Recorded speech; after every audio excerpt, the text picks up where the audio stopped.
অনুযায়ী আমাদের চলচ্চিত্র নিয়ে কাজ করতে হবে। আমেরিকা থেকে শাকিব খানকে দেশে ফিরতে বললেন নাহিদ ইসলাম। তথ্য টেলিযোগাযোগ প্রতিমন্ত্রী নাহিদ ইসলাম বাংলা ফিল্ম নিয়ে অনেক চিন্তিত এবং যৌক্তিকতার ভিত্তিতে যাতে সকল বিবেচনা করা হয়। রাজনৈতিক অঙ্গনে অস্থিরতা থাকায় দেশের ফিল্ম ইন্ডাস্ট্রি অনেকদিন যাবৎ বন্ধ আছে। এতে বেকারগ্রস্ত হচ্ছে ছবি জঙ্গনের শিল্পী কলাকুশলীরা। এভাবে চলতে থাকলে দেশের চলচ্চিত্র ধ্বংসকূপে পরিণত হবে। এমন সময় দেশের একমাত্র নির্ভরযোগ্য তারকা শাকিব খানও দেশে নেই। তিনিও বর্তমানে যুক্তরাষ্ট্রে আছেন। তবে দেশের পরিস্থিতি এখন অনেকটাই স্বাভাবিক। তার এখন দেশে ফেরা উচিত। সামনে শাকিব খানের পাইপলাইনে বেশ কিছু সিনেমা আছে এবং অনেক সিনেমা সেন্সরে আটকে আছে।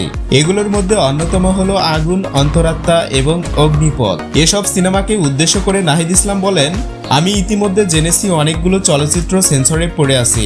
সেই চলচ্চিত্রগুলোকে পুনরায় বিবেচনা করা উচিত এবং যদি কোনো নীতিমালা ভঙ্গ না করা হয় তাহলে সেই চলচ্চিত্রগুলোকে দ্রুত সময়ের মধ্যে প্রকাশ করার সুযোগ দেওয়া উচিত বলে মনে করেন নাহিদ ইসলাম।